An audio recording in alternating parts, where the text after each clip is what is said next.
Bienvenue dans ce webinaire sur la facturation électronique. Ce webinaire sur la facturation électronique vous est présenté par le réseau Exco. Pour ma part, je suis Julien Ponviane du cabinet Exco Loire à Saint-Étienne. Bonjour à toutes et à tous, je suis Constance Garbage, je suis expert comptable associé au sein du cabinet Exco Fiduciaire du Sud-Ouest et je suis basée à Biarritz. Bonjour à toutes et à tous, Olivier Séby, expert comptable au sein du cabinet Exco Nice Côte d'Azur. Alors voilà, les présentations sont faites. Donc nous serons trois à vous présenter ce webinaire. Donc le réseau Exco est présent sur tout le territoire français et est présent dans 17 pays. Donc sur la diapositive, vous voyez la liste des pays. Donc on va pas s'attarder là-dessus, on va passer au sujet du jour. Donc la facturation électronique. Donc pour ce webinaire, nous allons vous présenter la facturation électronique en 4 points. On va commencer par le contexte et les définitions de la facturation électronique. On enchaînera sur les obligations et les sanctions liées à cette facturation électronique. On vous donnera des exemples concrets de l'application de la facturation électronique pour vous. Et surtout, on finira donc par le calendrier. Donc, dans ces 45 minutes que nous avons, on va avoir une petite présentation qui va durer entre 30 et 35 minutes et on aura quelques questions à la fin auxquelles nous répondrons euh, pour, euh, pour, la- pour vous expliquer des choses que vous n'avez pas compris. Donc, commençons par le contexte. Donc, d'où vient la facturation électronique? Elle vient d'une directive européenne de 2014 qui oblige les pays à passer à la facturation électronique. Donc, en novembre dernier, cette facturation électronique a pris un nouveau tournant avec le projet VIDA, qui a pour objectif de faire passer tous les pays de l'UE qui vont faire des transactions ensemble, arriver à un système commun de facturation électronique. Donc, vous le voyez à l'écran. Aujourd'hui, on se compare du coup avec nos voisins. Où est-ce qu'ils en sont? On remarque que dans tous les pays qui seront autour de nous, tels que le Portugal, l'Espagne, le Luxembourg ou l'Allemagne, ils utilisent la facturation électronique comme nous. Aujourd'hui, nous, on l'utilise avec la plateforme Chorus, la plateforme de l'État, ou si aujourd'hui vous travaillez avec l'État sur des appels d'offres ou avec les hôpitaux, vous êtes déjà soumis à cette obligation où vous transférez les factures sur Chorus. Ces pays-là font globalement la même chose. On dénote une exception, qui est l'Italie. L'Italie est la pionnière en Europe sur la facturation électronique. Elle l'a déjà mis en place à partir de 2014. Aujourd'hui, l'Italie a un retour d'expérience qui est assez important, où on voit que la facturation électronique lui a permis de diminuer les délais des contrôles fiscaux par 10. Elle estime une économie pour les entreprises d'1,2 milliard d'euros. Et aujourd'hui, 80% des factures qui transitent entre les sociétés sont sous format électronique. Donc ces formats, on vous les expliquera. L'Italie va mettre en place la TVA pré-remplie, donc qui devrait arriver dans les années à venir en France selon les objectifs. Où nous sommes, nous, en France. Donc là, on va vous expliquer où on est en France et quelle est la définition de la facture électronique. Donc, en France, la loi de finances rectificative de 2022 a mis en place un calendrier initial. Donc, comme on vous l'a mis dans le sommaire, on vous expliquera le calendrier à la fin parce que ce calendrier a été modifié entre-temps, mais aujourd'hui, on a un calendrier qui est définitif. Donc, la définition. Qu'est-ce que la facturation électronique? Alors, la facturation électronique, c'est un processus de facturation dans son intégralité. Alors, c'est bien beau, mais qu'est-ce que ça veut dire? Ça veut dire que la facturation électronique sera valide que si l'émetteur est fortement identifié. Il est identifié comment? Par son SIRET. Donc, voilà, donc, comme toute société à SIRET, là-dessus, on aura cette information qui sera définitive et intangible. Donc aujourd'hui, comme vous le savez, la facture ne pourra plus être modifiée. Donc, ce qui veut dire, c'est que demain, une erreur sur votre facture, eh ben, elle entraînera forcément un avoir et une refonte de la facture. Mais surtout, la facture, elle devra respecter un format particulier. Donc, on vous expliquera, il y aura 3 formats qui seront possibles et vous seront expliqués à la suite de ce webinaire. Et la facture devra comporter des mentions obligatoires. Donc aujourd'hui, vous en avez déjà sur vos factures. Demain, il y en aura encore plus. On vous expliquera également tout cela dans le webinaire. Donc, comme vient de vous l'expliquer Julien, la réforme de la facturation électronique, c'est un vieux serpent de mer, on en parle depuis 2014. Dès 2020, sur la loi de finances en France, l'article 153 a instauré et fixé 4 objectifs dans le cadre de l'obligation de la facturation électronique. Ces objectifs, vous les retrouvez présentés ici. Le premier, c'est de renforcer la compétitivité des entreprises. Donc, cela va passer par un allègement de la charge administrative, une diminution de vos délais de paiement, mais également des gains de productivité qui vont être liés à des processus dématérialisés. La simplification, qui est le deuxième objectif, la facturation électronique va pouvoir permettre de simplifier les obligations déclaratives puisque l'objectif à terme, comme le fait l'Italie, ce sera un pré-remplissage des déclarations de TVA. Qui dit facturation électronique dit TVA, dit également prévention et détection de la fraude fiscale. La facturation électronique va permettre à l'administration fiscale de mieux contrôler la TVA, de limiter les risques de fraude et de faciliter la détection des anomalies. Il faut savoir que la TVA reste un des principaux postes de recettes pour le gouvernement français. Et le dernier objectif de la réforme de la facturation électronique, c'est l'amélioration de la connaissance de l'activité économique. Le fait d'avoir des flux dématérialisés en instantané va pouvoir permettre à l'État de disposer de données économiques ou d'indicateurs économiques en temps réel et de pouvoir optimiser les politiques publiques. Donc, 4 objectifs dans le cadre de la réforme pour l'État. Nous allons poursuivre et nous allons voir que cette réforme, c'est également une source d'opportunités pour vous, entreprises.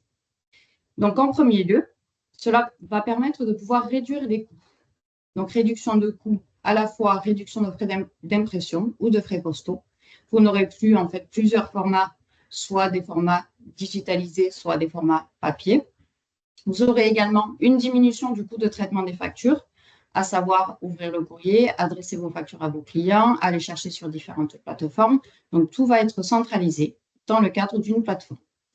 Garantie de remise des factures, puisque comme les échanges vont être dématérialisés, votre propre client va recevoir en instantané les factures.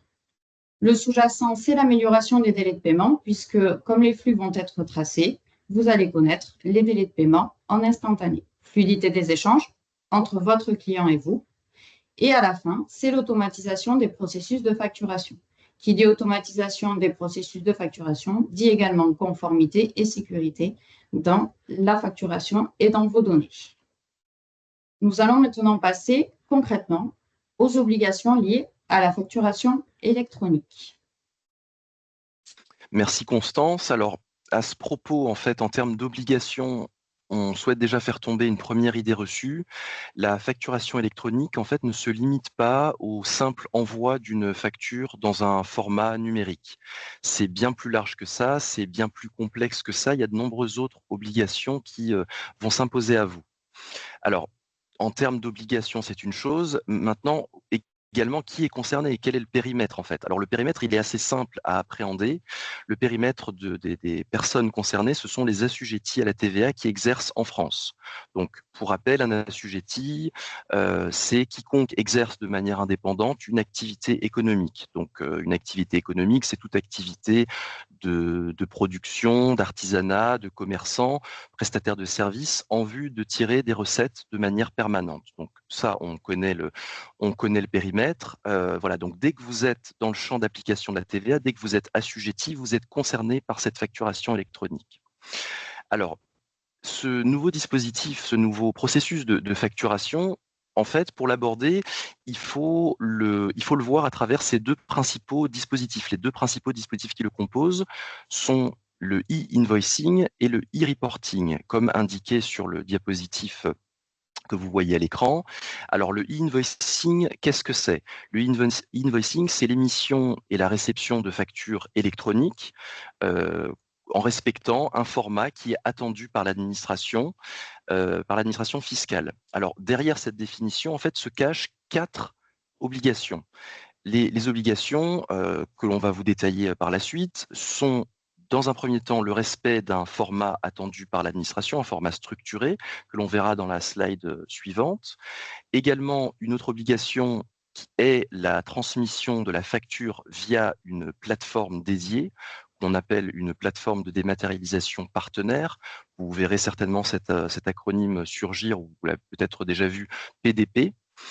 Une troisième obligation est le suivi et la mise à jour des statuts du cycle de vie de la facture. C'est-à-dire qu'en fait, là, il y a tout un processus de cycle de vie entre le moment où vous faites votre facture et le moment où vous encaissez le paiement.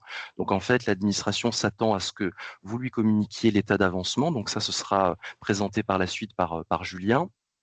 Et la dernière obligation, c'est la transmission de données à l'administration fiscale. Donc, les données, c'est par exemple les données relatives au flux de facturation, au cycle de vie, comme on vient de le voir, donc la transmission à l'administration. Donc ça, c'est la partie e-invoicing. On a également la partie e-reporting qui est sur la partie droite de cette diapositive. Donc là, en fait, c'est une transmission uniquement de données relatives à certaines opérations.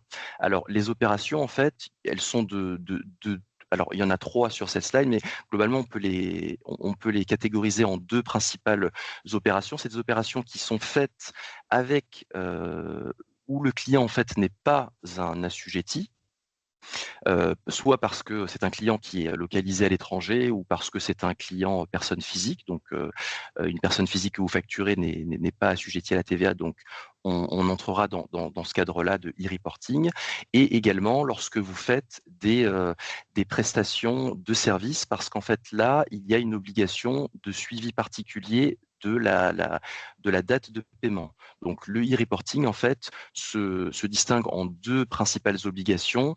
Un e-reporting qu'on appellera de transaction, communiquer les données relatives à la transaction, et un e-reporting de paiement, communiquer à l'administration les données relatives au paiement.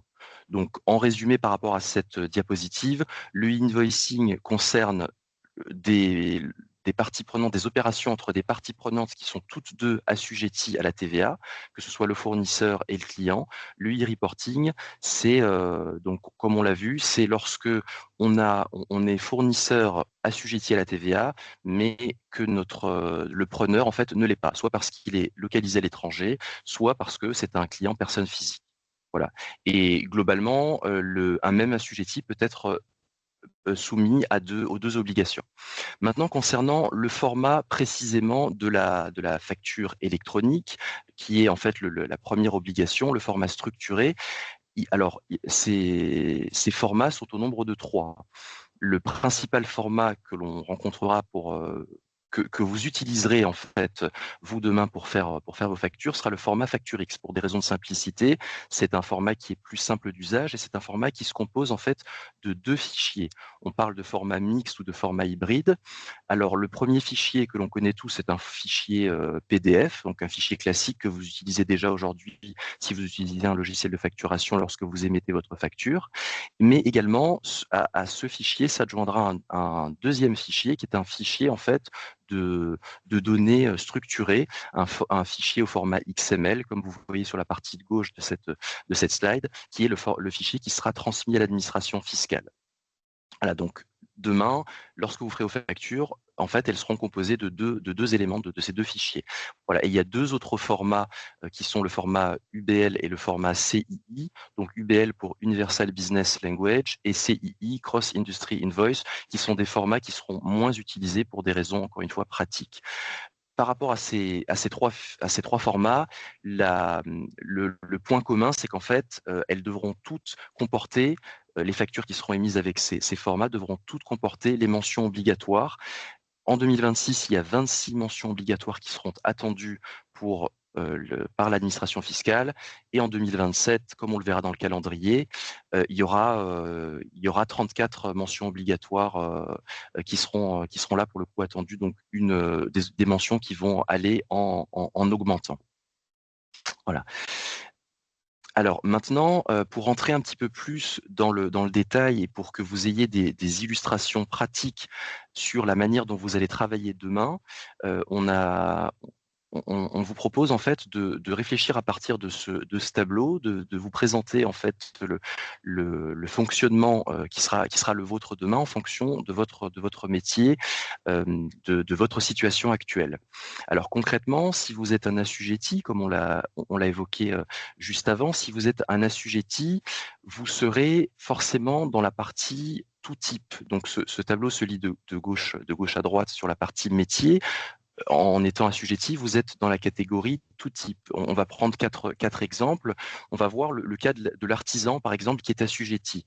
Donc, artisan, vous êtes assujetti, vous êtes situé en France et vous vendez, par exemple, une marchandise à une société assujettie en France également.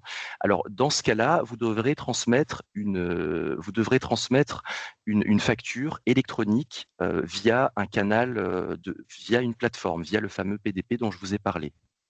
Voilà. Vous serez en fait dans un cas de e-invoicing, c'est-à-dire que vous devrez respecter le format structuré de votre facture qu'on vient de voir. Vous devrez transmettre cette facture via la plateforme. Vous aurez également le suivi et la mise à jour des statuts du cycle de vie de la facture et vous devrez transmettre les données à l'administration. Donc ça, c'est le e-invoicing. Maintenant, vous êtes un commerçant, toujours assujetti, situé en France. Vous vendez une marchandise à une société qui, par exemple, est située en Belgique. Bon, qu'elle soit en Belgique ou aux États-Unis, c'est pas très important. L'idée, c'est qu'il, lui, n'est pas assujetti à la TVA française. Donc là, dans ce cas-là, vous êtes dans le cas où votre client est non assujetti, vous n'avez aucune obligation de facturation électronique. Donc, pas d'obligation de e-invoicing. En revanche, vous devrez déclarer à l'administration fiscale les informations qui sont attendues. Et là, vous êtes dans le cas du e-reporting. Vous êtes maintenant un prestataire de service, toujours assujetti en France. Vous réalisez une prestation pour un assujetti également en France. Vous êtes dans l'obligation d'éditer vos factures et de les transmettre toujours via la plateforme à votre client et également de transmettre à l'administration les informations. Donc, vous êtes dans un cas de e-invoicing, mais en parallèle de ça, vous êtes dans l'obligation de remonter des informations quant au paiement de la prestation que vous avez rendue. Vous êtes dans un cas de e-reporting de paiement. Voilà, juste, je fais une petite parenthèse, une petite précision sur la date d'exigibilité de la TVA. Rapidement, en fait, quand vous vendez de la marchandise, la date d'exigibilité de la TVA, c'est-à-dire la date à laquelle vous êtes censé la payer à l'administration, c'est au moment, en fait, où vous faites la facture. Lorsque vous êtes en prestation de service, la date d'exigibilité de la TVA, c'est lorsque vous encaissez le paiement. Donc, c'est pour ça qu'en fait, l'administration s'attend, lorsque vous êtes prestataire de service, à ce que vous remontiez une information relative à la date de paiement, puisque c'est à cette date-là que vous êtes censé payer la TVA que vous avez collectée sur votre facture.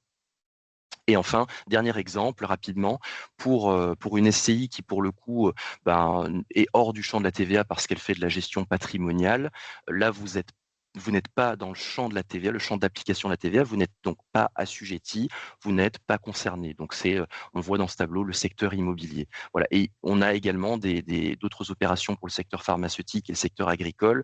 Dès lors que vous n'êtes pas dans le champ d'application, vous n'avez aucune obligation de facturation électronique.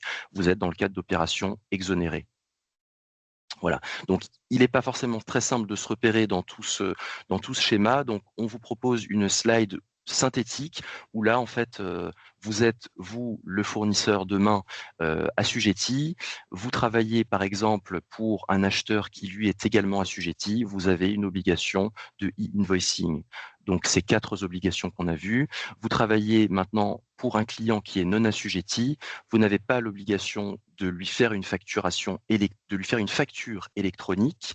C'est une facture qui est libre, qui est tout simplement en PDF. Par contre, vous aurez une obligation de e-reporting.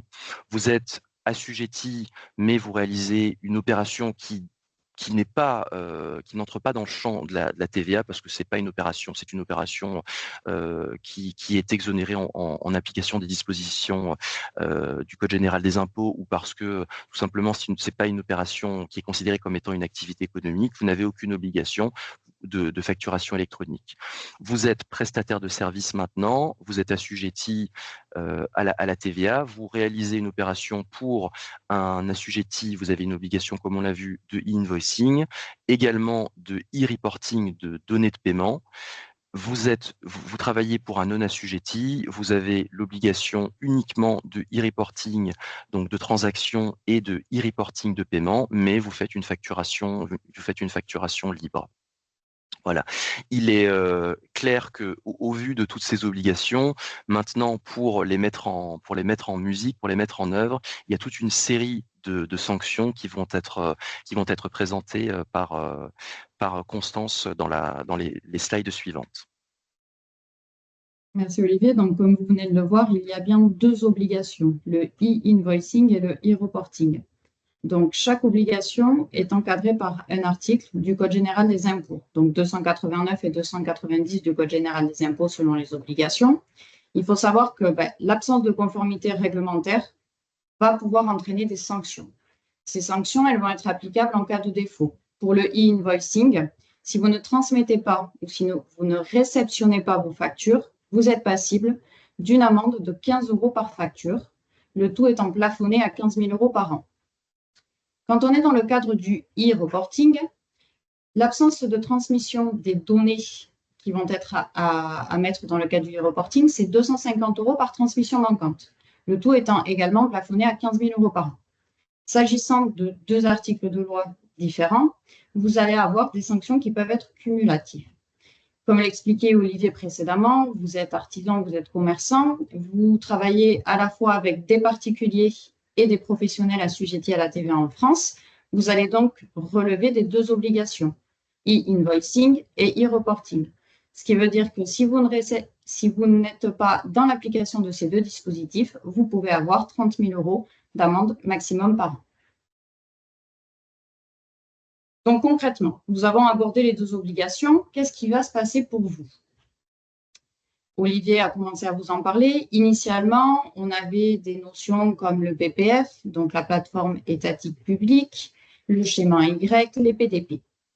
Le gouvernement a annoncé mi-octobre 2024 les fonctionnalités du PPF. Elles ont été précisées. Initialement, la plateforme étatique avait pour rôle d'être une annuaire des entreprises. L'annuaire va vous permettre de savoir votre propre client avec quel opérateur de dématérialisation il va travailler dans le cadre de cette réforme. Le second rôle de la plateforme publique, c'était de pouvoir émettre et réceptionner des factures.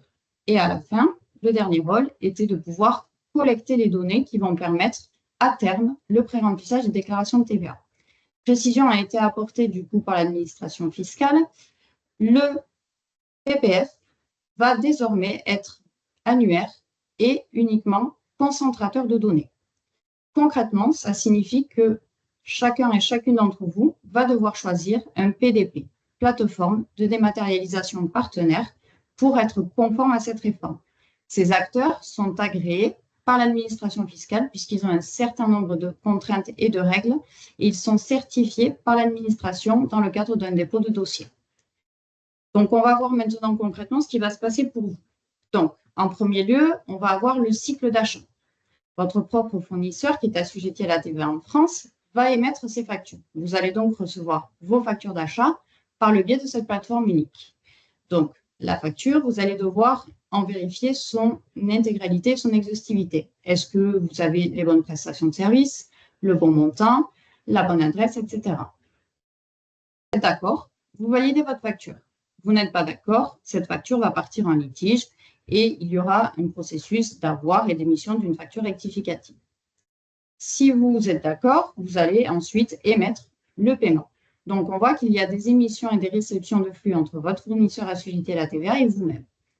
La collecte des données se fait auprès de l'administration fiscale pour transmettre les éléments nécessaires à la déclaration de TVA.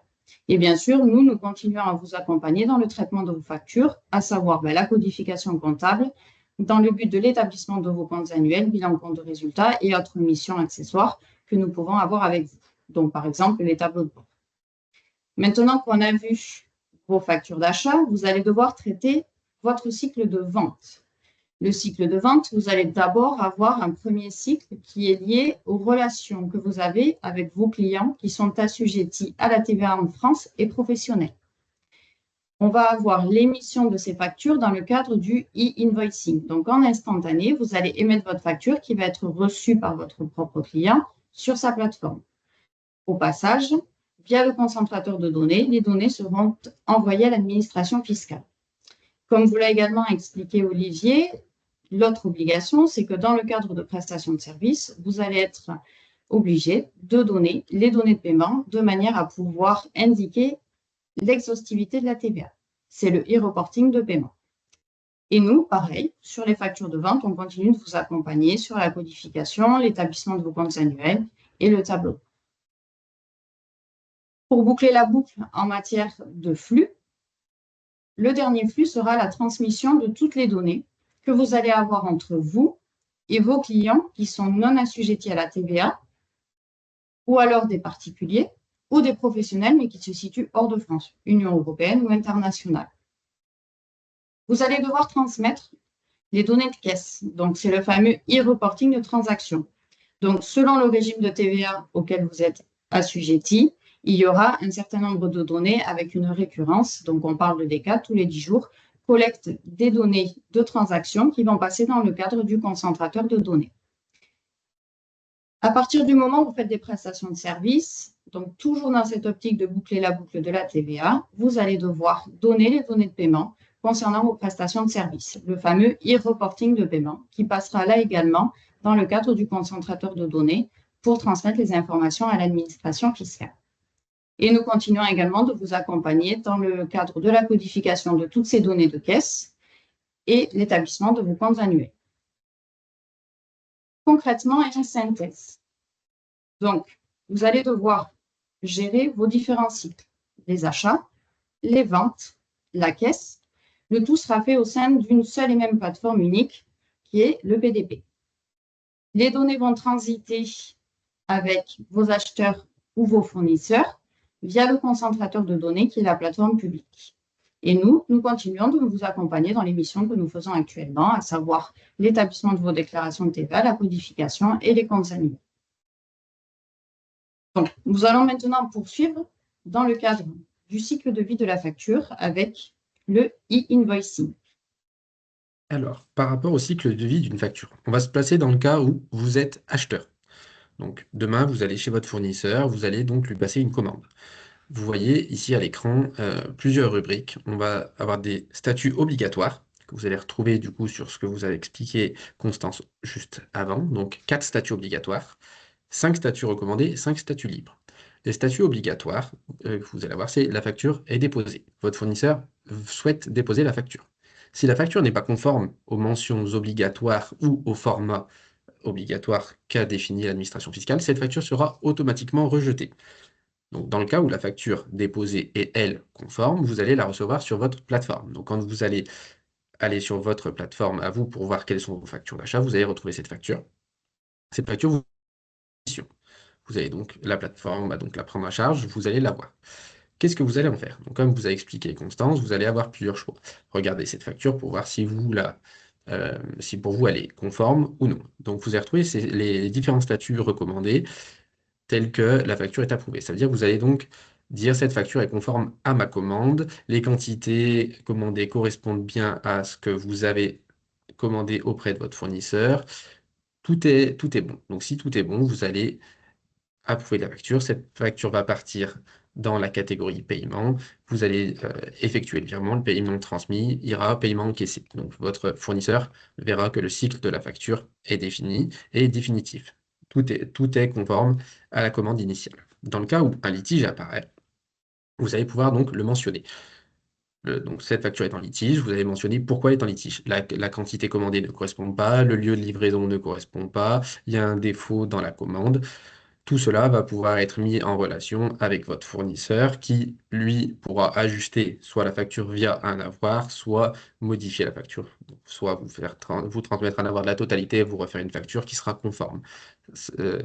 Toute cette nouvelle réglementation va permettre une fluidification des échanges avec votre fournisseur qui aura des indications en temps réel que vous aurez indiquées sur votre plateforme. Donc, ce qui veut dire, c'est que demain, en cas de non-conformité, le fournisseur sera capable et, et aura conscience de la malfaçon qu'il y a eu sur la facture. On va se placer dans le cas inverse. Vous êtes donc le fournisseur et vous allez facturer votre client qui est, dans ce cas-là, assujetti. C'est pour que vous compreniez là où sera le gain de temps par rapport à cette facturation électronique. Vous facturez votre client. Votre client donc, va recevoir la facture sur sa plateforme. Il va donc pouvoir vous dire en temps et en heure s'il accepte ce que vous lui avez facturé. Donc là, déjà, le premier échange se fait donc facilement. Si votre client accepte la facture, vous le verrez. Donc, vous allez donc pouvoir avoir votre flux qui sera déterminé et donc du coup qui vous indiquera que votre client a bien accepté, que la prestation que vous lui avez faite ou que la livraison que vous lui avez faite est bien conforme à ce qu'il vous a demandé. Dans le cas où elle n'est pas conforme, vous aurez les indications sur l'écart qu'il y a avec la commande initiale. Donc ça veut dire que la résolution des litiges sera beaucoup plus simple et ces informations, du coup, vont vous permettre de pouvoir vous améliorer sur cette partie-là ou dans le cas inverse, faire en sorte que votre fournisseur s'améliore sur les différences que vous pourriez avoir avec les commandes. Donc ce système-là devrait fluidifier les échanges avec vos fournisseurs et avec vos clients sur tout ce qui est résolution des litiges. Ne perdons pas en vue que toutes ces informations sont transmises à la plateforme PPF de l'État. Donc l'État sera conscient de tous ces flux. Donc là-dessus, on a quand même un avantage qui permet de pouvoir fluidifier les échanges entre les fournisseurs et les clients. Donc voilà sur la partie du cycle d'une facture. On va donc maintenant vous présenter le calendrier de déploiement de cette facture, de cette facturation électronique. Alors ce calendrier va être fait en 2 étapes. Donc le 1er septembre 2026, qui vous obligera à recevoir toutes les factures électroniques des ETI et des grandes entreprises. Alors qu'est-ce qu'une ETI? Qu'est-ce qu'une grande entreprise? On va définir l'ETI parce que ce sera le plus facile. La grande entreprise est encore plus grande qu'une ETI. Une ETI est donc une société qui a un chiffre d'affaires qui va être supérieur à 50 millions d'euros, mais inférieur à 1,5 milliard.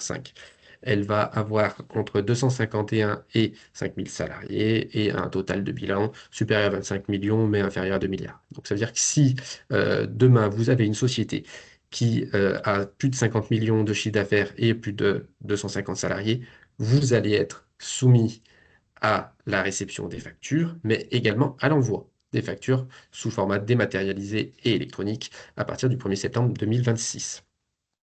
Donc on a une date qui est importante et qui est relativement courte par rapport à la date d'aujourd'hui.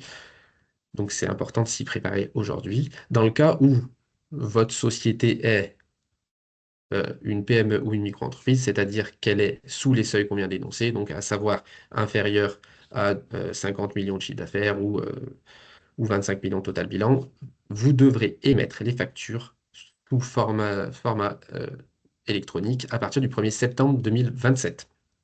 Mais par contre, l'obligation de réception demeure au 1er septembre 2026.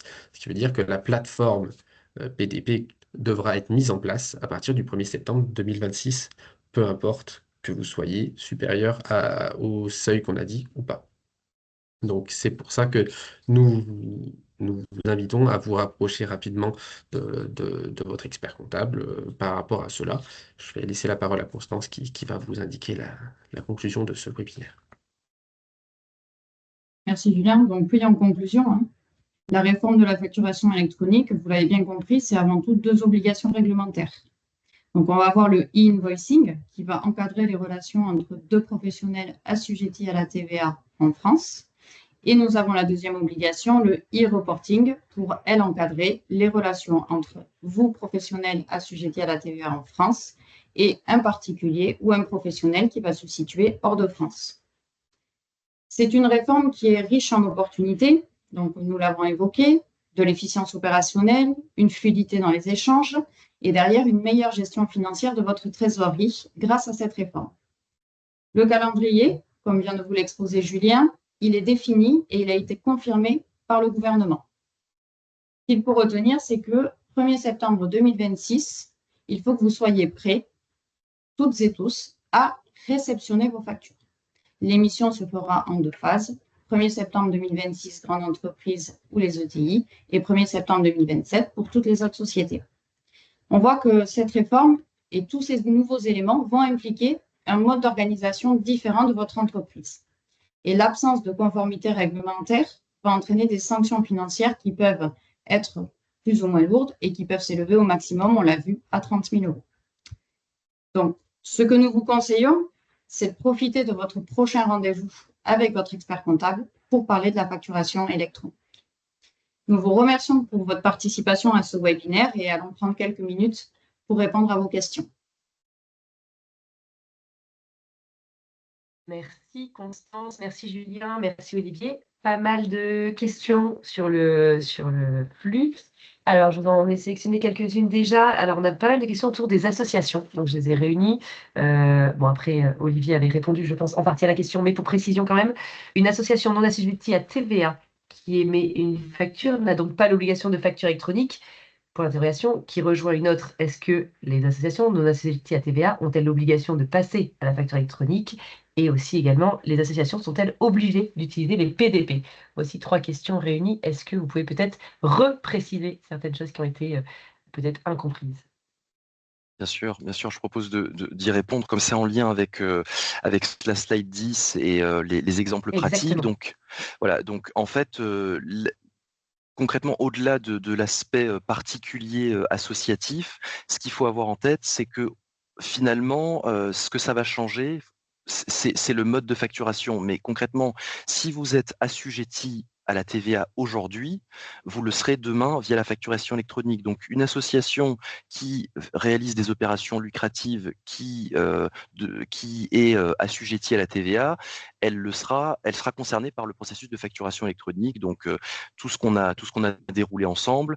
Si son client est également un assujetti, donc ce sera du invoicing. Si son client n'est pas assujetti, ce sera du e-reporting. Maintenant, si l'association n'est tout simplement pas dans le champ d'application de la TVA aujourd'hui, demain, elle ne le sera pas plus. Voilà, donc je pense que c'est comme ça qu'il faut appréhender. C'est pas de ce point de vue-là, c'est pas une révolution. Voilà, ça va juste changer le mode de fonctionnement, le mode de facturation, mais les acteurs seront toujours les mêmes. Alors, petite précision quand même, quand on dit assujetti, ce n'est pas forcément celui qui facture la TVA. Donc, le micro-entrepreneur qui ne facture pas de TVA parce qu'il est en franchise en base, il est en deçà des seuils d'application de la TVA. Étant donné qu'il est assujetti, il sera quand même concerné par la facturation électronique. Ok.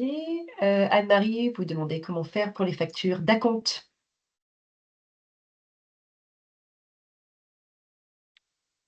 Est-ce qu'on peut peut-être préciser comment faire pour les factures d'acompte, c'est-à-dire?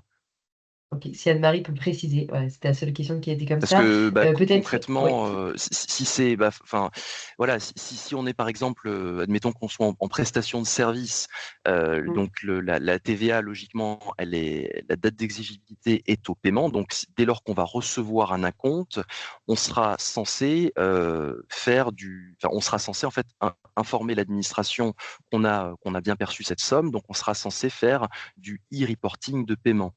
Mais après, il faudrait préciser parce que est-ce que on est dans le cadre d'un assujetti? Est-ce que cet assujetti, il facture un client qui lui-même est assujetti ou pas? On revient un petit peu au cas qu'on a évoqué. Donc, dans le cas de la compte, ce qui est un petit peu particulier, c'est le traitement du e-reporting de paiement.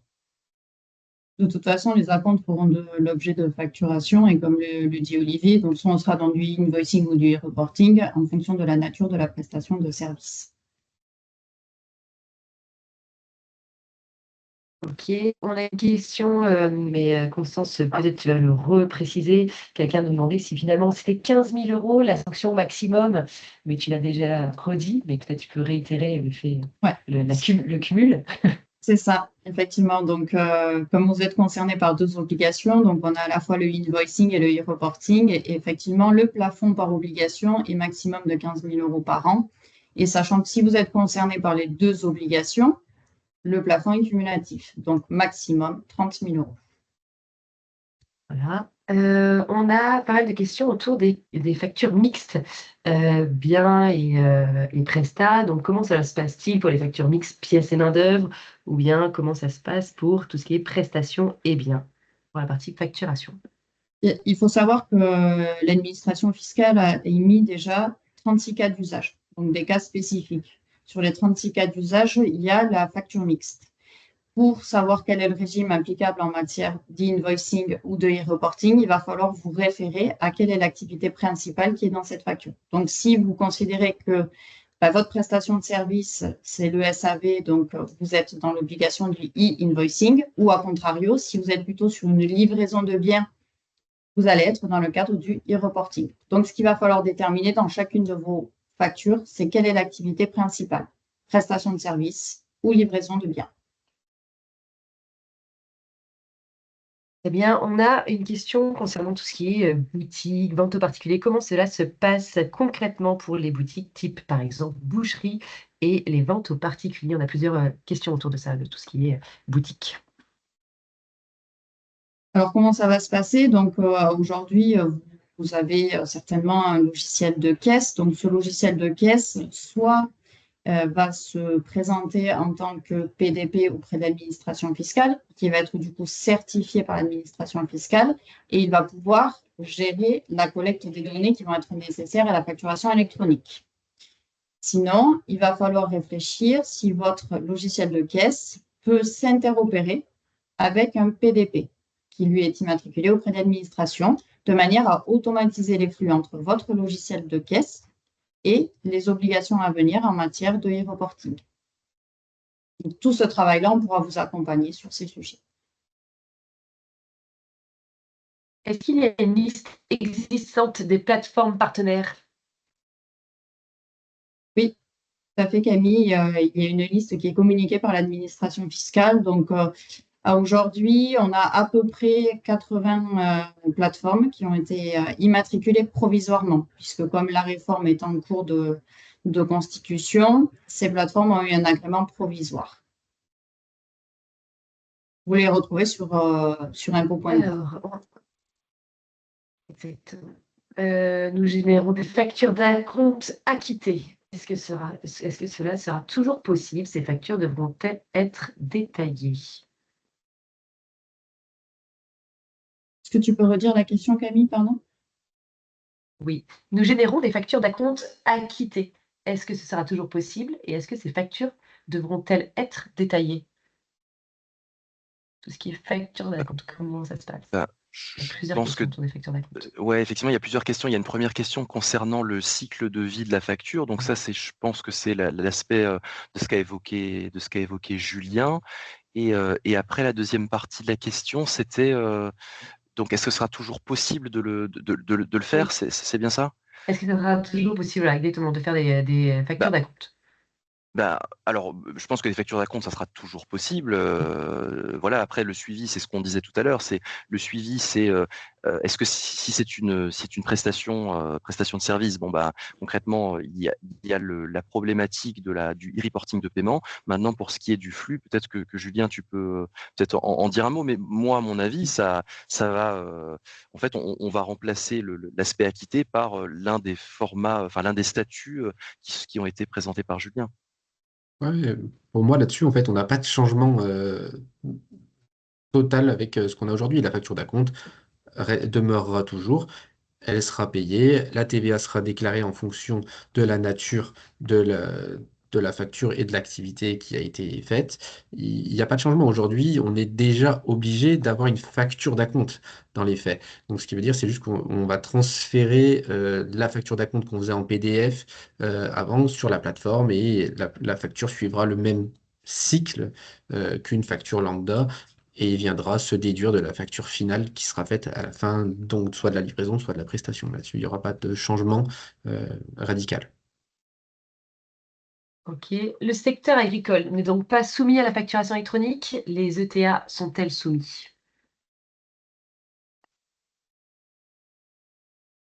Alors, je vais reprendre ce que j'expliquais, enfin ce que je Oui. disais tout à l'heure, c'est que, encore une fois, la facturation électronique, qui est soumis à la facturation électronique, ce sont en gros les gens qui aujourd'hui sont concernés par la TVA. Donc si le secteur agricole est dans le cadre d'une opération qui est hors du champ de la TVA, aujourd'hui concrètement quand l'agriculteur fait une facture, si d'aventure il ne facture pas de TVA parce qu'il n'est tout simplement pas assujetti, cette opération n'est pas concernée par la TVA, il ne le sera pas plus demain. Et donc s'il n'est pas concerné par la TVA, il n'est pas concerné par la facturation électronique. Voilà, donc la facturation électronique, c'est une réforme en fait qui tourne autour de la TVA, hein, clairement. Les acteurs seront strictement les mêmes. Encore une fois, c'est le modus operandi, la manière de procéder qui va évoluer. Bien. Une question est revenue plusieurs fois. Si on accepte une facture d'achat et que finalement la quantité reçue n'est pas conforme à la facture, on l'a déjà accepté. Comment faire? Nous recevons la facture avant de recevoir la marchandise dans le cycle présenté par Julien. Eh ben, il On a déjà faudra accepté et qu'il ne la finalement ça ne nous a valide pas. pas. Ouais. Alors, si je reprends la main, On va attendre. il faudra attendre avant de la valider. Vous validerez la facture. En fait, il faudra procéder en deux temps comme vous le faites aujourd'hui. Là-dessus, on ne change pas. Aujourd'hui, vous recevez la facture, vous attendez d'avoir la livraison afin de la payer. Demain, ce sera la même chose. Vous aurez quand même le délai de paiement légal qui va s'appliquer. Donc, ce qui veut dire, c'est que le 45 jours fin de mois demeurera existant. Donc, il n'y a pas encore une fois, il n'y a pas un changement là-dessus. C'est juste que vous allez recevoir toutes vos factures sur la plateforme. C'est là où on a un gain de temps qui devrait être colossal, c'est que tout est centralisé dans un même point d'entrée. Mais sinon, globalement, la façon de gérer ne change pas là-dessus. Et donc, du coup, la personne continue sur la partie et il reçoit leur livraison 30 jours après à cause des délais de livraison trop loin. Donc, j'imagine que ça veut dire qu'il valide avant de recevoir. Voilà. On a encore beaucoup de questions. Alors, ça arrive un peu dans tous les sens, mais il y en a pas mal autour des associations. J'en ai deux que je peux peut-être un petit peu réunir. On a une association non assujettie à TVA devra recevoir ses factures fournisseurs qui, eux, sont assujettis depuis la plateforme PDP. Et donc, cela nécessite pour nous, associations, d'adhérer à la plateforme PDP. Non, à partir du moment où l'association n'est pas fiscalisée, hein, on l'a dit tout à l'heure avec Mhm. Olivier, s'il n'est pas assujetti à la TVA, même si son propre fournisseur lui est assujetti à la TVA, il va rentrer dans le cadre du e-reporting pour le fournisseur, donc il n'aura pas d'obligation à avoir une plateforme. Ok. On avait dans le même fil, une association non assujettie n'est pas concernée par la facture électronique, mais doit-elle passer par le e-reporting, tu viens de le dire, Constance, si elle émet des factures, remboursement de frais de déplacement, par exemple, sans TVA? Est-ce que on a le e-reporting pour la partie remboursement de frais de déplacement? On en revient toujours à la même notion. À Mhm. partir du moment où l'association est non fiscalisée, non assujettie aux impôts commerciaux TVA IS, il n'y a pas d'obligation en matière de facturation électronique. Notre établissement, j'en prends encore un petit peu, on a encore un peu de temps, mais il y en a beaucoup. Notre établissement est assujetti à la TVA. Nous facturons des repas à domicile. Donc, nous allons devoir déposer nos factures pour nos clients sur un PDP. Alors, si vous facturez aujourd'hui à des clients qui sont particuliers, vous allez devoir utiliser le PDP dans le e-reporting, c'est-à-dire que vous allez devoir transmettre des données à l'administration fiscale. Ces données, ça va être par exemple le montant hors taxe des prestations que vous faites vis-à-vis de ces clients particuliers. Si par contre vous êtes à domicile, mais que vous travaillez avec des professionnels assujettis à la TVA, donc je ne sais pas si vous faites un événement traiteur, hein, je ne sais pas quel est le cas exactement de votre structure, vous êtes assujetti à la TVA, lui est également assujetti à la TVA. Là, vous allez devoir émettre vos factures dans le cadre du e-invoicing sur le PDP. Deux obligations qui sont vraiment différentes et qui vont dépendre de la nature de votre propre client.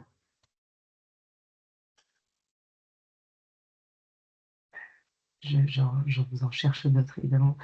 Comment va se faire le distinguo entre les différents taux de TVA sur une même facture, par exemple 5, 5 et 10?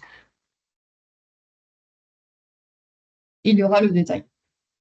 Dans les mentions qui vont être obligatoires dans le cas de la facture, les mentions, ça va être le montant hors taxe, le montant de la TVA et ce sera du coup découpé en fonction des taux et ventilé en fonction des taux de TVA applicables. On a beaucoup de questions autour du coût de la plateforme. Est-ce qu'aujourd'hui, on a un coût? Est-ce que ça sera payant? Est-ce qu'on a des idées de coût? Est-ce qu'on a des informations là-dessus à donner?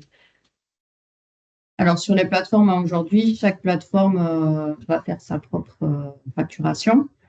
Et en fonction des services qui vont pouvoir être proposés, bon, ben, les coûts peuvent être variables.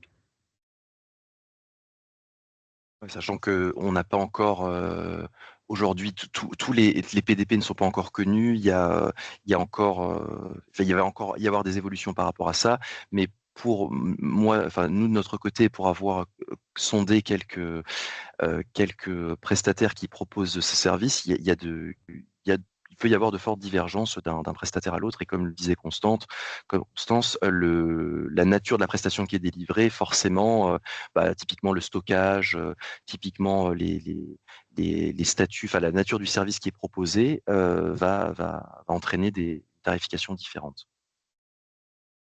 Est-ce qu'on peut donner plus de détails pour les SCI? Comment cela va-t-il fonctionner?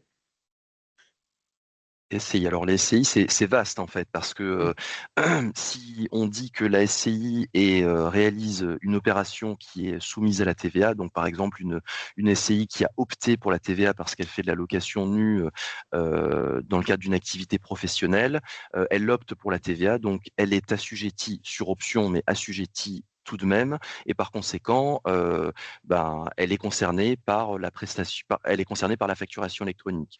La SCI qui, elle, pour le coup, est hors champ de la TVA, par exemple, parce qu'elle fait de la location d'habitation, donc elle est hors champ de la TVA, donc elle n'est tout simplement pas concernée par cette nouvelle réforme de facturation électronique.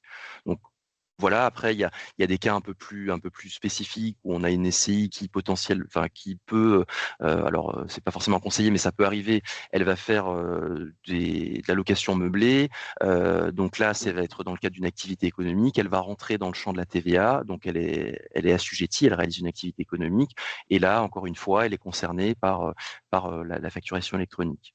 Donc encore une fois, je reviens à chaque fois à cette réflexion, c'est est-ce que aujourd'hui, dans l'état actuel, les opérations que l'on réalise sont des prestations qui sont dans le champ d'application de la TVA, ou est-ce qu'elles sont hors du champ d'application de la TVA parce que, typiquement dans le cas de la SCI, cette opération, tout simplement, c'est une opération de gestion patrimoniale et donc elle est hors du champ aujourd'hui. Demain, elle le sera, donc elle ne sera pas concernée par la facturation électronique.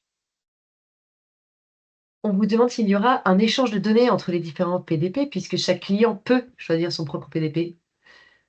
La crainte étant, évidemment, on ne va pas avoir besoin de se connecter à plusieurs plateformes quand même. Alors, chacun d'entre vous va choisir son propre PDP et effectivement, vos clients vont choisir leur PDP. L'objectif de l'annuaire, c'est que vous sachiez en fait par ce biais-là quel est le partenaire qui a été choisi par votre propre client. Et la réforme, il y a un certain nombre de règles qui a été demandées au PDP de manière à ce que les flux passent d'une plateforme à une autre et que ça soit interopéré.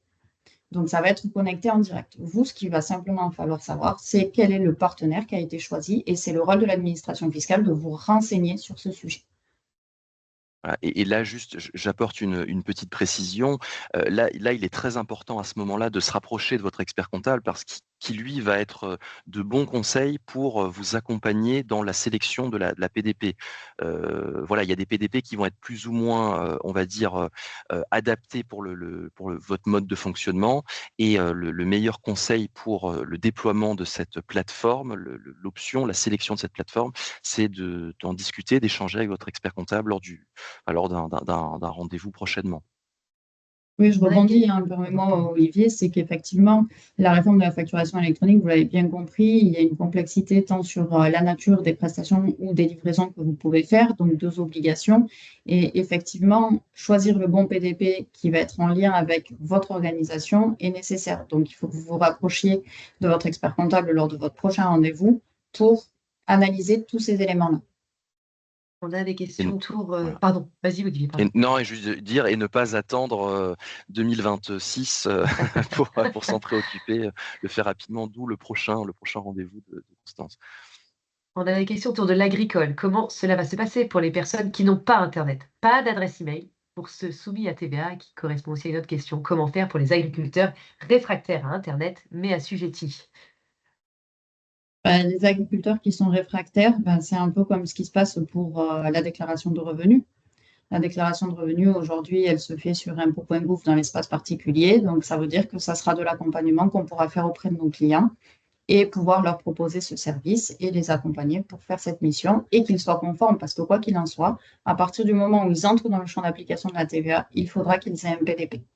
Donc, peut-être qu'il faudra leur créer une adresse mail en lien avec eux, ouvrir un PDP et ensuite réaliser toutes les opérations qui vont être dans le cadre de cette réforme.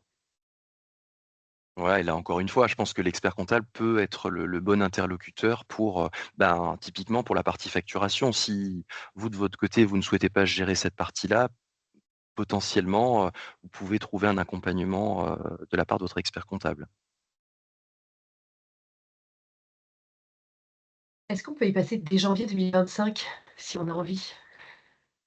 Alors, qui est annoncé pour l'instant par l'administration fiscale, c'est qu'il y a une phase pilote qui va se dérouler sur le premier semestre de l'année 2025 pour vérifier, comme je vous le disais, que les PDP arrivent à s'interopérer et que tous les flux vont d'un point A à un point B. Donc, à partir normalement de 2026, janvier 2026, il y aura possibilité de pouvoir commencer à traiter des flux.